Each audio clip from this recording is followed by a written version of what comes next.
तो अगर आप टेक में थोड़ा बहुत इंटरेस्ट रखते हो तो आई थिंक आपको पता है कि इस साल value for money product launch नहीं हो रहा है, बट मोटो वालों ने शायद इसे चेंज किया है। ये मोटो पैड 70 प्रो है एंड इसकी कुछ चीजें बताता हूँ।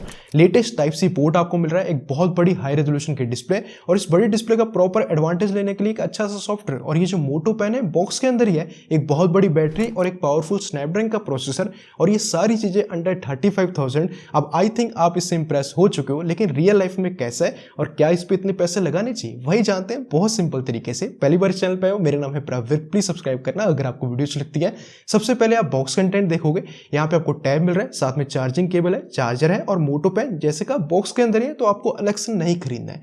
अब डिजाइन देखोगे, बहुत सिंपल क्लीन मिनिमल लुक आपको मिलता है। ये भी पेंटोन कलर लेके आ रहा है, और ये जितना आपको दिख रहा है ना, ये ऑल मेटल डिजाइन आपको मिलता है। अब मेटल की वजह से मैट फिनिश नहीं, हल्के स्मजेस आते हैं तो आपको साफ करना पड़ेगा, लेकिन ओवरऑल बहुत प्रीमियम फील होता है। और साइड से देखोगे ना, बहुत ही पतला टैब है, और जितना बड़ा ये टैब है 13 इंच का है, इसके हिसाब से सिंगल हाथ से आराम से होल्ड कर सकते हो। लेकिन हाँ, जितना बड़ी डिस्प्ले है तो आप दो हाथ का यूज करके इसे यूज कर पाओगे। तो इस पतला और लाइट वेट और जितना ओवरऑल मेटल डिजाइन है, इसकी वजह से प्रीमियम और अच्छा फील होता है आपको हाथ में। बाकी कुछ चीजें जैसे बॉटम में आपको पोगो पेन मिल रही है, तो इसको आप एक्सटर्नल कीबोर्ड से कनेक्ट कर सकते हो। ऊपर आपको मोटो पेन अटैच करने का भी ऑप्शन है, वैसे अटैच कर सकते हो लेकिन चार्ज उसे अलग से करना पड़ेगा। उसमें टाइप सी पोर्ट है, वहां से आप उसे चार्ज कर सकते हो। बट डिजाइन में जो ये दो चीजें की इन लोगों ने, उससे बहुत इंप्रेस हो गया आप। जो टाइप सी पोर्ट है, जैसे पता है लेटेस्ट है, डिस्प्ले आउट सपोर्ट करता है, तो प्रोडक्टिविटी और कनेक्टिविटी बड़ी कमाल की हो जाती है। और जो दूसरी चीज है, आप इसकी स्टोरेज एक्सपेंड कर सकते हो, वो भी 2 TB तक। तो ये जो दो डिसीजन डिजाइन में किए हैं वो बहुत अच्छे हैं। अब सामने जो ये डिस्प्ले दिख रही है, पहले तो काफी अच्छी बेजल्स लेके आ रही है, मॉडर्न फील होती है, एक बहुत बड़ी हाई रेजोल्यूशन की डिस्प्ले है, तो डिटेल अच्छी फील होगी, कलर्स अच्छे हैं। ये 12 बिट डिस्प्ले है, साथ में डॉल्बी विजन भी सपोर्ट करती है और HDR भी सपोर्ट करती है। यूट्यूब पे एटलीस्ट आप 4K HDR में कंटेंट देख सकते हो,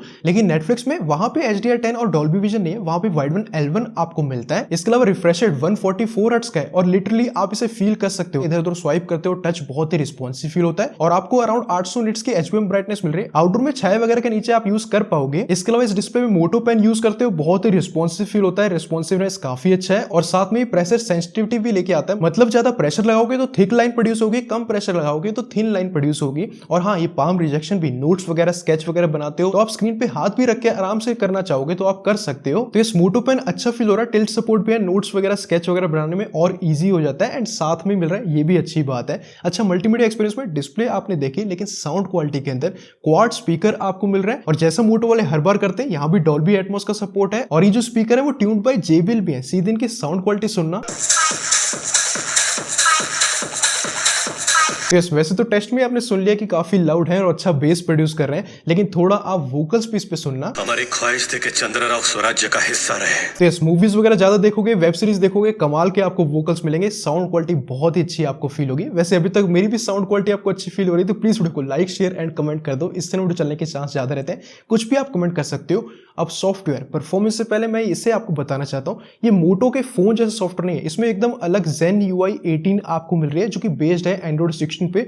अपडेट सपोर्ट 2+4 ईयर का है, यानी ये जो टैब है Android 18 तक पहुंच जाएगा। टैब के हिसाब से ये अच्छा है। अब जो चीजें बहुत इंप्रेस करती हैं, एकदम क्लीन सॉफ्टवेयर है, कोई ब्लोटवेयर नहीं, कोई एड्स नहीं, और जैसे इंट्रो में बताया था, एक बड़ी स्क्रीन का पूरा फायदा लेने वाला सॉफ्टवेयर यहाँ पे आपको मिल रहा है। नीचे एक डॉक आपको मिलता है, किसी भी ऐप के अंदर इसे आप एक्सेस कर सकते हो, और सिंपल ड्रैग करके ड्रॉप कर दोगे, पिप मोड में वो ओपन हो जाएगा। और यहाँ पे एक डेस्क मोड जैसा भी फीचर है, जिसके थ्रू पूरा टैब जो है आपका पीसी की तरह चेंज हो जाएगा। और इस मोड में कोई भी ऐप ओपन करते हो, जैसे पीसी में ओपन होते हैं वैसे कुछ ओपन होते हैं। और नीचे कीबोर्ड अटैच करने का ऑप्शन है, तो पूरा पीसी जैसा सेटअप इससे क्रिएट कर सकते हो। सर्कल टू सर्च है, सिंपल सर्कल करोगे सर्च कर पाओगे। स्मार्ट कनेक्ट जैसा फीचर है, पूरा टैब आप लैपटॉप से कनेक्ट कर सकते हो। और बेस्ट पार्ट है, लैपटॉप का माउस इसके अंदर ले जाके आप पूरा उससे भी कंट्रोल कर पाओगे। और सबसे इंपॉर्टेंट चीज, स्मूथनेस अच्छी फील होती है। एनिमेशन कहीं पे भी आप क्लिक करते हो, विजेट्स वगैरह पे कुछ भी आप स्वाइप करते हो, ऐप ओपन वगैरह करते हो, बहुत ही रिस्पॉन्सिव फील होता है। ये एक बहुत अच्छी चीज है, क्योंकि बहुत लोग मोटो से ये चीज डिमांड करते हैं, वो चीज यहाँ पे आपको मिलती है। अब ये सारी चीजें वैसे सॉफ्टवेयर में इतनी अच्छी क्यों काम कर रही हैं, क्योंकि जो परफॉर्मेंस है, यहाँ पे आपको स्नैपड्रैगन का 8S Gen 4 प्रोसेसर मिल रहा है, और साथ में 8GB LPDDR5X रैम मिल रही है। लेकिन स्टोरेज के अंदर थोड़ा डिफरेंस है, 128GB में UFS 3.1 की स्टोरेज है, और 256GB में UFS 4.2 की स्टोरेज है। और इसके एंटीटू स्कोर देखोगे 2.3 मिलियन से ऊपर आपको एंटीटू मिल जाते हैं। और सीधे इसके कुछ लाइव टेस्ट परफॉर्मेंस दिखाना चाहता हूँ। बैकग्राउंड से सब कुछ क्लोज करती है। पहले ऐप ओपनिंग टाइम्स आप देखोगे, छोटे छोटे ऐप्स हैं, काफी अच्छे ओपन होते हैं, बहुत क्विक लोड आपको मिलता है। वैसे आपने वो पिप मोड वाला फीचर देखा था, लिटरली हमने पूरी स्क्रीन इसकी फिल कर ली थी। और इसके बाद भी एक बैकग्राउंड में ऐप चल रहा है, बहुत रिस्पॉन्सिव है। साथ में जितने भी टॉप पे ऐप हमने पिप मोड में ओपन किए हैं, सबके सब रिस्पॉन्सिव फील होते हैं। और जो पीसी मोड आपको दिखाया था, उसके अंदर भी लिटरली जितने स्क्रीन पे ओपन कर सकते हैं सारे ऐप्स ओपन कर लिए और सब रिस्पॉन्सिव फील हो रहा है। एंड यस, यहाँ पे हमने बीजीएमआई भी ओपन करके रखा हुआ है। तो इससे तो आप समझ गए होंगे जिस तरीके का प्रोसेसर है और जिस तरीके के सॉफ्टवेयर फीचर्स दिए, इतनी बड़ी डिस्प्ले का आप आराम से पूरा एडवांटेज ले सकते हो। बट हाँ, हमने गेमिंग भी टेस्ट किया।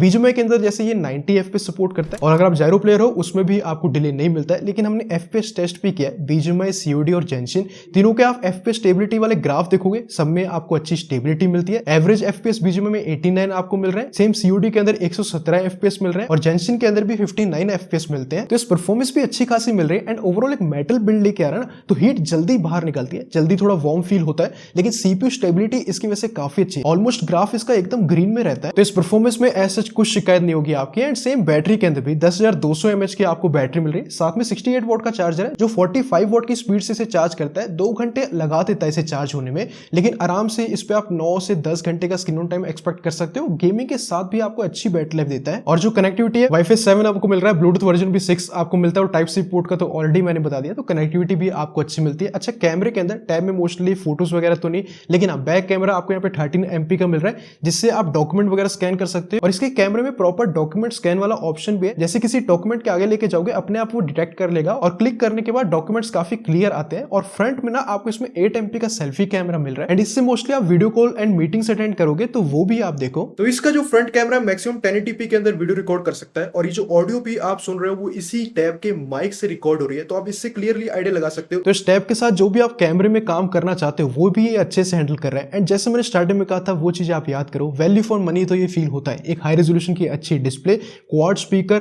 साथ में अच्छा सॉफ्टवेयर जो इसकी बड़ी डिस्प्ले का पूरा एडवांटेज ले सके, एक बड़ी बैटरी आपको मिल रही है, परफॉर्मेंस अच्छी है, मोटो पेन साथ में आपको मिलता है। एंड ये सारी चीजें ना आपको 32,999 में आपको फ्लिपकार्ट पे मिल जाएंगी और मोटो ई स्टोर पे मिल जाएंगी। और पहली सेल इसकी 4 तारीख से है। एंड जो कीबोर्ड है साथ में बंडल के साथ भी आप ले सकते हो या अलग से भी आप खरीद सकते हो। तो इस प्राइस के हिसाब से तो ये अच्छा फील होता है, लेकिन आई थिंक 2-3 चीजें और होती ना तो ये और अच्छा फील होता। जैसे मोटो पेन अटैच तो हो जा रहा है लेकिन अलग से चार्ज करना पड़ रहा है, जैसे अटैच होता है वैसे चार्ज होता है तो और अच्छा फील होता।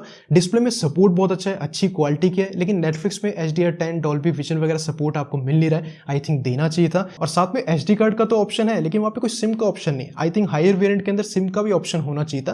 तो ये 3-4 चीजें और छोटी चीजें जैसे स्मजेस वगैरह है, थोड़ा साफ वगैरह करना पड़ता है, इसे तो आप इग्नोर कर सकते हो। लेकिन वो जो 3 चीजें ना उसको आई थिंक देते तो और कंप्लीट और अच्छा फील होता। बाकी तो मैं ऐसे ही सिंपल स्ट्रेट तो पॉइंट्स बनाता रहता हूँ, पॉजिटिव नेगेटिव एकदम क्लियर आपको समझाता रहता हूँ। तो प्लीज सपोर्ट करना, सब्सक्राइब करके बेल आइकन कॉल पे करना, वीडियो अच्छी लगी लाइक एंड शेयर कर देना। कोई भी सवाल अभी भी रह गया कमेंट सेक्शन पूछना। मिलते हैं आपसे अगली वीडियो में। Thanks for watching and love for all.